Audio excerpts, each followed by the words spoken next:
Halo guys, Assalamualaikum warahmatullahi wabarakatuh. Alhamdulillah wa ni'matillah wa syukurillah la haula wala quwata illa billah alhamdulillah. Teman-teman, rekan-rekan mahasiswa yang budiman, semoga kita semua senantiasa berada dalam lindungan Allah Subhanahu wa taala. Izinkan saya pada kesempatan yang mulia ini untuk menyampaikan sebuah kajian pada pertemuan yang ke-7 ini yang tentunya menyentuh dimensi terdalam daripada jiwa manusia, di mana spiritualitas dan keilmuan modern bertemu dalam harmoni yang mengagumkan. Tasawuf dan psikologi modern, sebuah dialektika spiritual di era digital. Demikianlah tema yang akan kita dalami bersama. Di tengah derasnya arus teknologi dan sains yang membawa kita pada kemajuan, tak terbayangkan jiwa manusia seringkali meronta mencari makna. Tasawuf sebagai warisan hasanah Islam yang agung menawarkan perspektif yang mendalam tentang penyucian jiwa dan pendekatan diri kepada Sang Khalik. Sementara itu, cara psikologis modern hadir dengan metodologi ilmiah, berupaya memahami kompleksitas psikis manusia melalui pendekatan yang empiris. Melalui presentasi ini, kita akan menelusuri titik-titik pertemuan antara dua tradisi besar ini, mencari benang merah yang menghubungkan konsep-konsep tasawuf sebagai muhasabah, riyadhah, dan makomat dengan teori-teori psikologi modern tentang kesehatan mental, aktualisasi diri, dan kesadaran spiritual. Namun, sebelum kita melangkah untuk lebih jauh lagi, jangan lupa untuk memberikan dukungan dengan menekan tombol subscribe, menyalakan notifikasinya, dan memberikan like, komentar, serta pandangan Anda tentu sangat berharga untuk memperkaya diskusi kita. Mari kita mulai perjalanan intelektual ini dengan keterbukaan hati dan kejernihan pikiran. Sebagaimana para sufi dan ilmuwan yang senantiasa haus akan pencerahan. Billahi taufiq wal hidayah. Wassalamualaikum warahmatullahi wabarakatuh.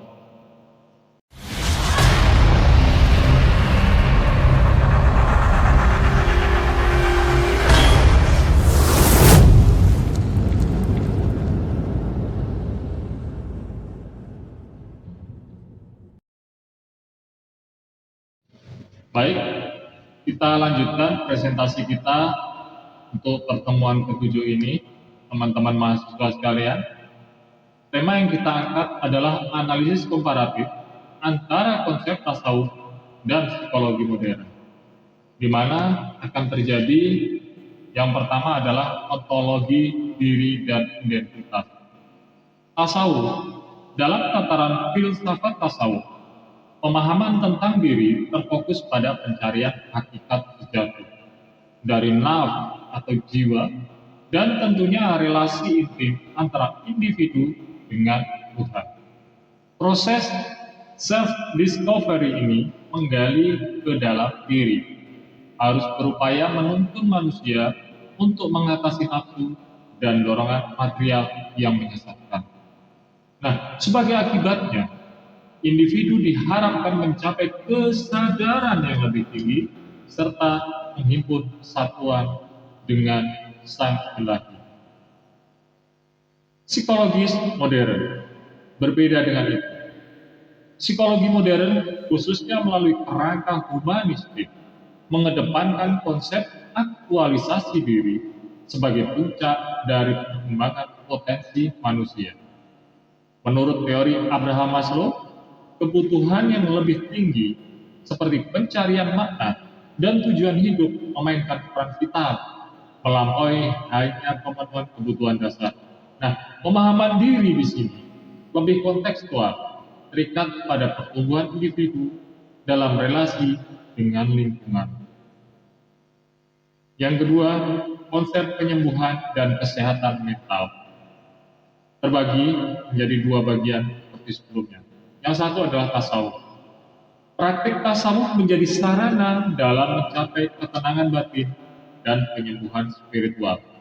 Dalam pandangan ini, penyembuhan tidaklah terbatas pada aspek psikologis semata, melainkan juga meliputi dimensi spiritual yang mendalam, di mana hubungan dan pengabdian kepada Tuhan dipandang sebagai inti dari proses penyembuhan. Bagaimana dengan psikologi modern? Sebaliknya, psikologi modern merumuskan pendekatan terapeutik atau terapi yang beraneka ragam, mulai dari terapi kognitif hingga mindfulness. Pendekatan-pendekatan ini berakar pada intervensi berbasis bukti dan berfokus pada dinamika psikologis individu. Aspek kognitif dan perilaku tentu dipertimbangkan secara kompleks dengan tujuan menciptakan keseimbangan antara aspek emosional dan sosial dalam kehidupan individu. Sekarang, definisi kesejahteraan itu seperti apa menurut tasawuf dan psikologi modern? Menurut tasawuf, dalam perspektifnya, kesejahteraan diartikan sebagai kedekatan spiritual pada Tuhan dan ketenangan jiwa.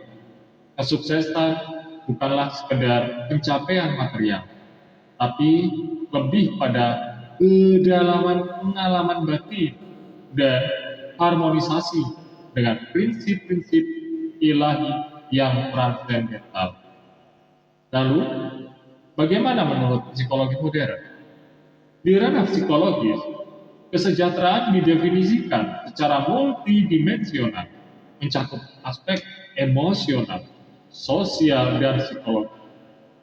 Konsep well-being mengacu pada kualitas hidup yang mencakup kepuasan diri serta kemampuan individu untuk berfungsi secara efektif dalam masyarakat dan lingkungan sekitarnya. Bagaimana selanjutnya? Bila dilakukan pengelolaan stres dan emosi, menurut tasawuf, dalam ajarannya, pengelolaan emosi dan stres terjalin erat dengan sikap tawakal dan penerimaan terhadap takdir.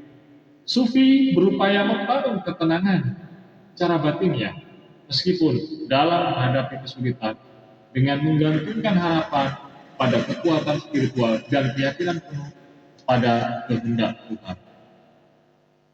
Lalu, bagaimana menurut ajaran psikologi modern? Memperkenalkan berbagai teknik manajemen stres yang menekankan pada perubahan perilaku dan pola pikir. Nah, teknik-teknik seperti pelatihan mindfulness dan relaksasi dirancang untuk meningkatkan ketahanan mental dan emosional. Ini bisa memberikan individu sebagai alat yang diperlukan untuk mengelola stres dengan lebih efektif. Lalu, apa menurut transendensi dan spiritualitas? Dalam kajian tasawuf serta perspektif psikologis modern, spiritualitas diakui sebagai aspek krusial bagi kesehatan mental. Penelitian menunjukkan bahwa pengalaman religius dan spiritual dapat memberikan kontribusi positif terhadap kesejahteraan individu. Meskipun demikian, pendekatan dalam hal ini biasanya bersifat lebih sekuler dan tidak terikat pada dogma tertentu. Namun, memperluas ruang lingkup pemahaman itu sendiri. Bagaimana peran komunitas dan interaksi sosial? Dalam konteks tasawuf, komunitas tarekat dalam tasawuf memainkan peranan dalam menyediakan dukungan sosial dan spiritual. Interaksi sosial dalam komunitas ini memperluas pemahaman, pengalaman spiritualitas individu, membangun solidaritas, dan merangkul hubungan antara anggota dan saling mendukung satu sama lain. Dan menurut psikologi modern, dalam konteks ini, hubungan sosial dan dukungan komunitas dipandang sebagai elemen fundamental untuk kesehatan mental.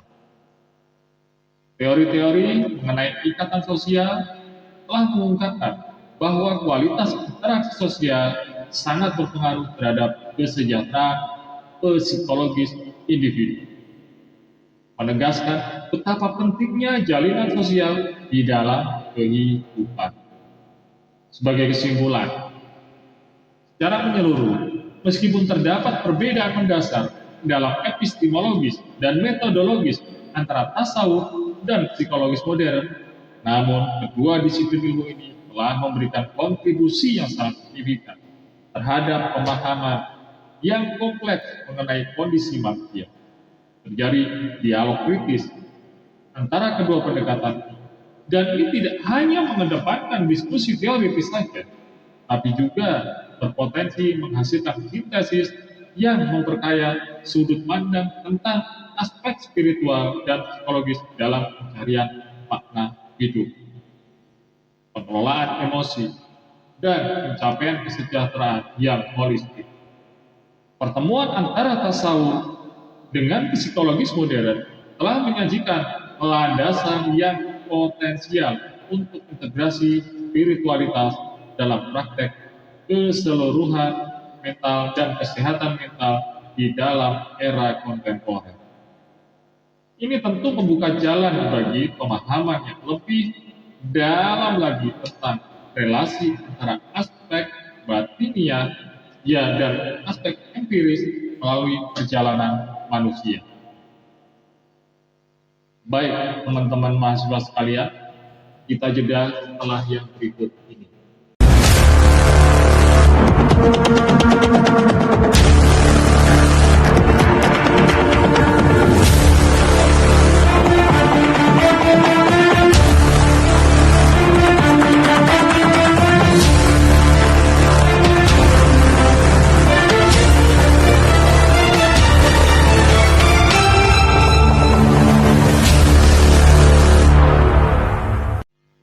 Baik, teman-teman semuanya, kita lanjutkan kembali. Pada sesi berikutnya, pembahasan kita mengenai relevansi dan transformasi ajaran tasawuf di era teknologi dan sains. Ini menarik sekali. Bagaimana tidak? Karena relevansi dan transformasi ajaran tasawuf dalam konteks era teknologi dan sains merujuk pada pengaruh timbal balik antara dimensi spiritual yang terkandung dalam tasawuf dengan kemajuan pesat dalam bidang teknologi dan pengetahuan ilmiah yang tentunya mendominasi kehidupan kontemporer. Dalam hal ini bisa dianalisis, ini sangat penting untuk mengeksplorasi bagaimana ajaran tasawuf tetap memiliki arti dan signifikansi dalam masyarakat yang semakin terdefinisi oleh inovasi, teknologi, dan pendekatan ilmiah. Serta bagaimana ajaran tasawuf tersebut mengalami adaptasi untuk tetap bisa relevan. Sekarang kita kaji satu persatu. Pertama, dari relevansi ajaran tasawuf. Ajaran tasawuf yang pada dasarnya mengedepankan pengalaman spiritual, introspeksi, dan pencarian makna hidup yang lebih mendalam tetap memiliki relevansi yang signifikan dalam dunia modern yang seringkali diwarnai oleh ketidakpastian dan kompleksitas. Dalam konteks tekanan kehidupan yang diakibatkan oleh kemajuan teknologi, banyak sekali individu merasakan kebutuhan untuk terhubung dengan dimensi spiritual yang menawarkan ketenangan batin, refleksi diri, serta penghayatan akan nilai-nilai moral dan etika. Dalam dunia yang makin terfragmentasi oleh teknologi, di mana interaksi manusia cenderung beralih ke ranah virtual. Tasawuf menawarkan jalan untuk kembali kepada penghayatan mendalam. Praktik spiritual seperti zikir, meditasi, pengembangan karakter ini berfungsi sebagai alat menjalin kesadaran terhadap diri sendiri dan lingkungan, menciptakan ruang untuk menemukan diri di tengah hiruk-pikuk kehidupan modern. Yang kedua, bagaimana transformasi ajaran tasawuf tersebut. Di era teknologi, transformasi ajaran tasawuf, terutama di era teknologi dan sains, tak bisa terhindarkan lagi, di mana pengajaran tradisional bersentuhan dengan modernitas yang menuntut adaptasi. Dalam hal ini, tasawuf tidak diam di tempat.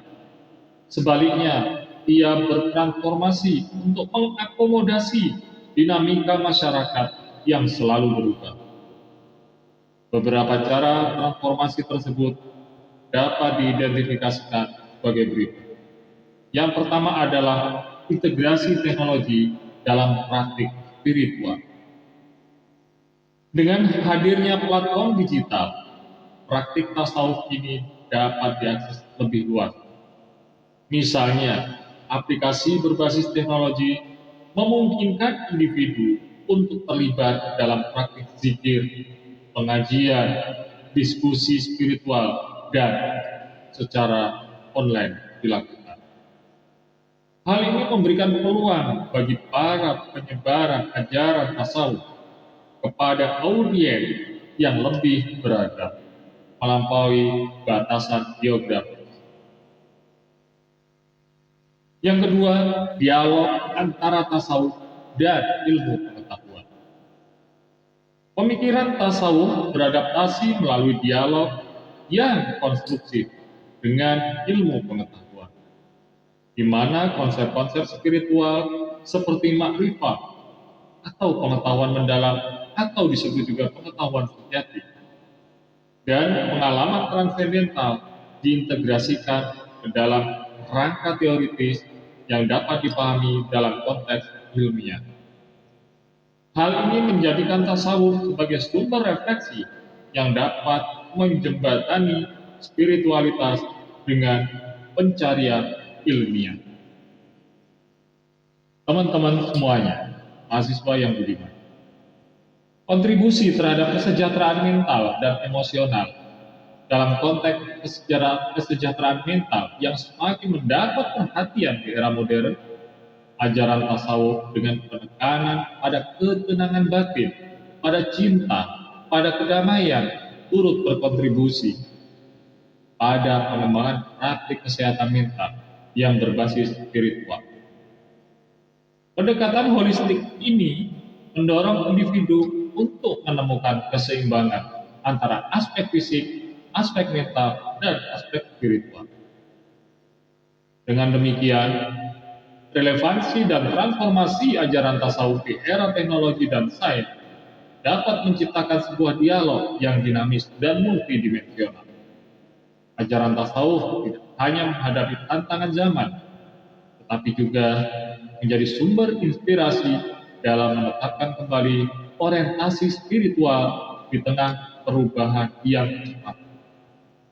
Kemampuan tasawuf untuk bertransformasi dan beradaptasi menjadikannya sebagai komponen vital dalam pencarian makna dan tujuan hidup manusia modern, di mana dunia teknologi dan spiritualitas tidak saling bertentangan, melainkan dapat saling melengkapi untuk mencapai hikmah yang lebih tinggi. Teman-teman mahasiswa yang budiman, inilah pengetahuan kita sesi pertemuan yang ke-7. Sekiranya ini bisa dipahami, karena tasawuf tidak mengajarkan dengan jiwa, tapi mengajarkan dengan cinta. Karena tasawuf tidak mengajarkan dengan tingkat tekanan, tapi mengajarkan dengan bukti. Maka itu silakan bertransformasi mengikuti pemahaman-pemahaman tasawuf ini. Dan satu yang perlu diingat, pada pertemuan ke-7 ini adalah pertemuan terakhir kita pada sesi pembelajaran studi keislaman. Di pertemuan ke-8 kita akan melaksanakan ujian tengah semester. Diharapkan kepada teman-teman yang belum mendapatkan nilai karena belum memberikan videonya ketika presentasi dilakukan, silakan segera dan bergegas untuk dikumpulkan agar bisa diambil penilaiannya. Karena tidak hanya satu nilai. Pertama, penilaian dilakukan sebagai tugas mandiri. Tugas mandirinya adalah mengemban amanah. Mendengarkan kewajibannya yang harus dilakukan, itu amanah. Kedua adalah tugas kelompok. Ketika dikerjakan secara bersama-sama, secara berkelompok, itu menjadi tugas kelompok. Ketiga, tugas presentasi kehadiran. Ketika dilakukan presentasi dan mampu dan bisa dilakukan public speaking, siap untuk dipublish secara umum, itu mendapatkan nilai. Dan keempat adalah tugas menghadiri presentasi. Ya, ketika kita memberikan komentar-komentar positif, memberikan kehadiran absensi pada komentar-komentar YouTube ini tentang kehadirannya di semua sesi-sesi pertemuan, kemudian kehadiran kepada presentasi teman-teman mahasiswa meskipun berbeda prodi, itu memiliki nilai lebih tersendiri. Dan itu sangat baik.